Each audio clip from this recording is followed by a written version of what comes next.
नमस्कार मित्रों, 22 अप्रैल 2025 दोपहर के 1:30 पर कश्मीर की बैसरन घाटी भारत से घूमने आए हुए टूरिस्टों पर आतंकी हमला होता है, जिन्हें धर्म पूछकर, कलमा पढ़वाकर, हिंदू होने पर कपड़े उतरवाकर 26 लोगों की निर्मम हत्या कर दी जाती है। पूरा भारत आक्रोशित हो उठता है।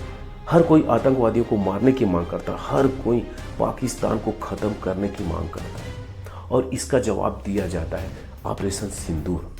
7 मई 2025 को रात के 1:05 पर भारत के सेनाओं के द्वारा पाकिस्तान और पाकिस्तान अधिकृत कश्मीर पीओके के ऊपर 9 अलग अलग ठिकानों पर 24 मिसाइलों से अटैक किया जाता है। भारत का स्वर्ग कहा जाने वाला कश्मीर, जो अपनी भव्य सुंदरता और रमणीय स्थल के लिए प्रसिद्ध है।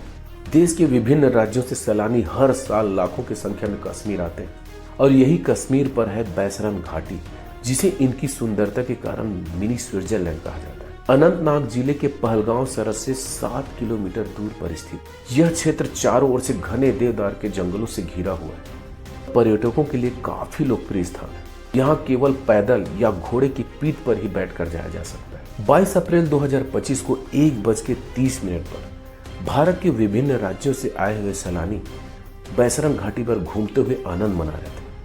तभी अचानक देवदार के घने जंगलों से 6 आतंकवादी आर्मी के ड्रेस पर बैसरन घाटी के घास के मैदान पर घुस आते हैं। हवा में फायरिंग करते हुए चारों तरफ से उन लोगों को घेरने का प्रयास करते हैं। सबसे पहले पर्यटकों का नाम पूछते हैं, धर्म पूछते हैं और विशेष रूप से उन लोगों को निशाना बनाया जाता है जो हिंदू थे। सबसे पहले हिंदू पुरुषों को महिलाओं से अलग किया जाता है। एक एक करके धर्म पूछा जाता है, कलमा पढ़ने को कहा जाता है और नहीं पढ़ने पर गोली मार दिया जाता है। कुछ हिंदू पुरुषों को गोली मारने से पहले कपड़े उतारने के लिए कहा जाता है, ताकि उनको धार्मिक आधार पर जांच किया जा सके। आतंकियों ने कुछ हिंदू महिलाओं को इसलिए छोड़ दिया ताकि वे अपने पुरुषों की हत्या की भयावहता को भारतीय प्रधानमंत्री नरेंद्र मोदी को बता सके। लगभग आधे घंटे की इस वारदात में AK-47 और American made gun M4 carbene से 26 लोगों की निर्मम हत्या कर दी जाती है। गोली लगने वाले में पहला पर्यटक कानपुर का नवविवाहित शुभम द्विवेदी था, जो अपने पत्नी के साथ अभी अभी कश्मीर घूमने आया हुआ। हरियाणा का भारतीय नौसेना का जवान लेफ्टिनेंट विनय नरवाल, जो अपनी पत्नी के साथ शादी के 6 दिनों बाद पहलगांव घूमने आया था। पुणे का एक हिंदू पिता, जिसे इस्लामी आयत सुनाने के लिए कहा गया और वह नहीं सुना पाया तो उसे गोली मार दिया। आंध्र प्रदेश के एक व्यक्ति को जो जमीन पर लेटा के रखे तो उन्हें भी बार बार पूछा गया कि तुम हिंदू हो या मुस्लिम, और नहीं बताया तो उन्हें भी गोली मार दिया गया। सोचने वाली बात यह है दोस्तों कि असम का एक हिंदू बंगाली प्रोफेसर, जिसने इस्लामी आयत पढ़ दिया, वह अपनी जान बचाने में कामयाब रहा, जबकि मध्य प्रदेश का एक ईसाई व्यक्ति जो कलमा पढ़ने पर असमर्थ रहा, उसे गोली मार दी गई। उसी की पत्नी ने कहा कि हमलावरों ने शवों के साथ सेल्फी ली और उनके सिर पर कैमरा लगा हुआ था, जिनके माध्यम से वो रिकॉर्डिंग कर रहे थे।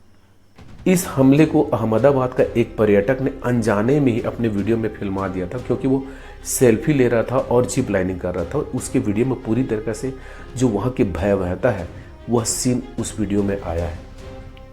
घटनास्थल से प्राप्त जो वीडियो फुटेज है उनमें जमीन पर बिखरे हुए शवों के साथ घबराहट के दृश्य मौजूद है।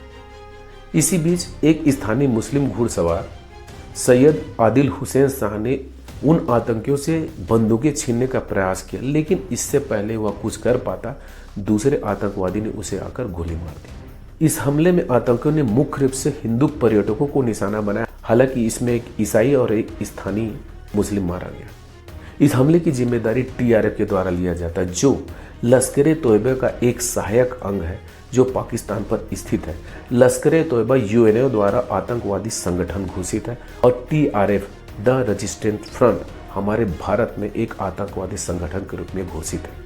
TRF ने एक बयान जारी कर बताया कि यह हमला कश्मीर में गैर कश्मीरियों के बसने के विरोध में किया गया है। इसके पहले भी TRF ने कश्मीर में कई आतंकवादी हमलों की जिम्मेदारी ली है। TRF, जो भारत में एक आतंकवादी संगठन के रूप में नामित है, यह समूह भारत में नागरिकों के ऊपर हमले और हत्याओं के लिए जिम्मेदार है, जिनमें कश्मीरी हिंदू, सरकारी कर्मचारी, बिजनेसमैन, लीडर, पर्यटक और भारतीय सशस्त्र बल और पुलिस बल के जवान इसके हमले में कई बार मारे जा चुके हैं। इस घटना के पीछे आतंकियों का उद्देश्य इस क्षेत्र में अशांति फैलाना, हाल ही में भारत सरकार के द्वारा आर्टिकल 370 हटाया गया है। जम्मू कश्मीर को जो विशेष दर्जा प्राप्त था वो हट गया। भारत का संविधान पूरे राज्य में एक समान लागू हो गया था, जिससे गैर कश्मीरियों को कश्मीर में भी संपत्ति खरीदने, वहां पर रहने, बिजनेस करने की अनुमति प्रदान की गई थी। इसके अलावा अभी हाल ही में भारत सरकार के द्वारा पूर्व पाकिस्तानी सेना अधिकारी तहव्वुर राणा का प्रत्यर्पण हासिल किया गया था, जो 2008 में हुए मुंबई हमलों के लिए मुख्य दोषी था, जिसे हाल ही में भारत सरकार के द्वारा अमेरिका से लाया गया है। कुछ दिनों पहले पाकिस्तान के सेना प्रमुख असीम मुनीर के द्वारा एक भाषण दिया गया, जिसमें कश्मीर को उसने अपने गले की नस बताया और द्विराष्ट्र सिद्धांत का अमल करते हुए हिंदुओं को हर तरफ से मुसलमानों से अलग बताया।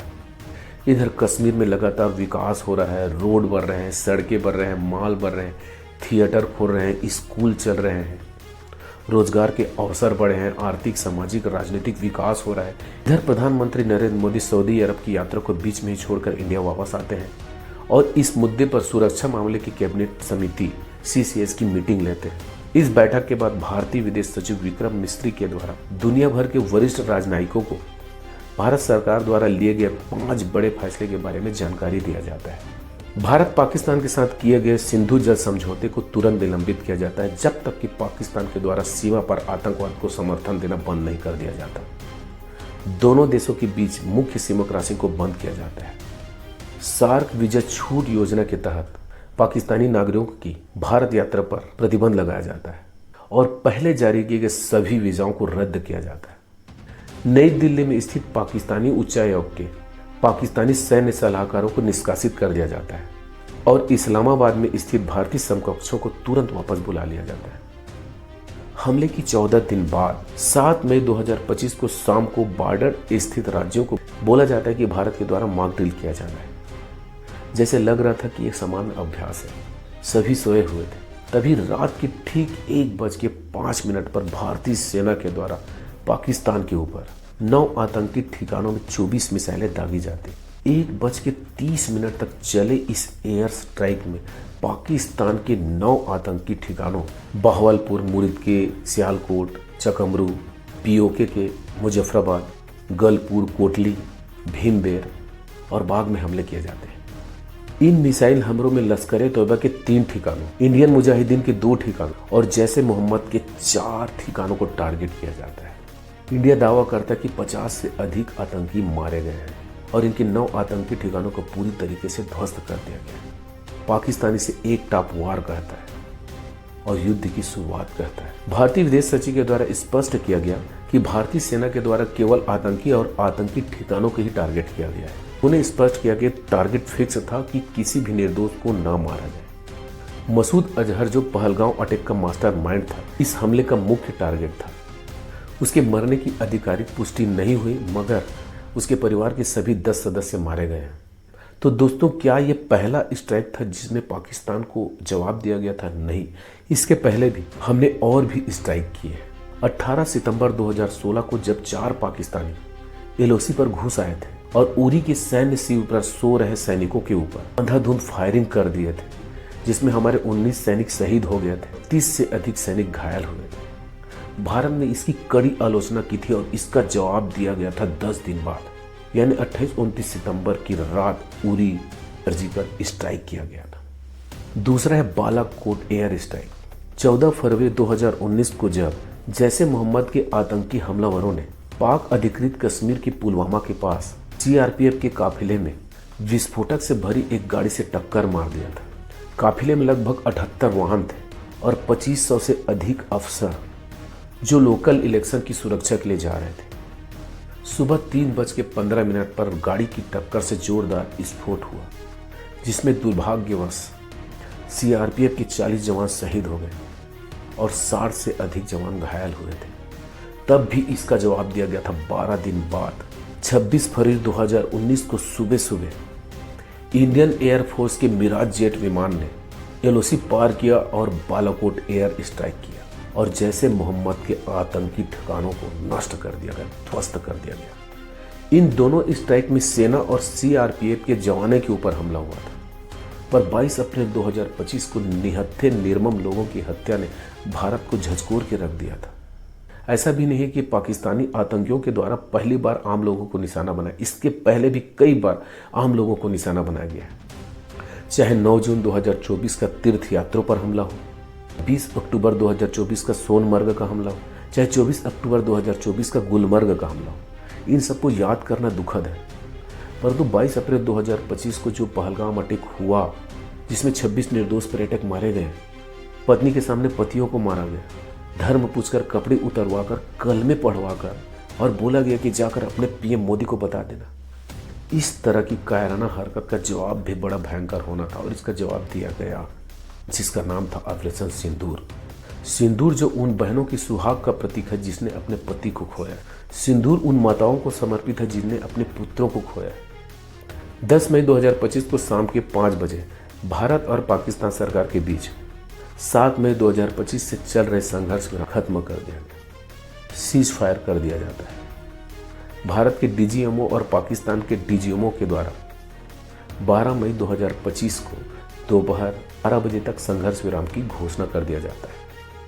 हालांकि भारत सरकार के द्वारा सीज फायर या युद्ध विराम शब्द का उपयोग नहीं किया गया और कहा गया कि ऑपरेशन सिंदूर अभी भी जारी है।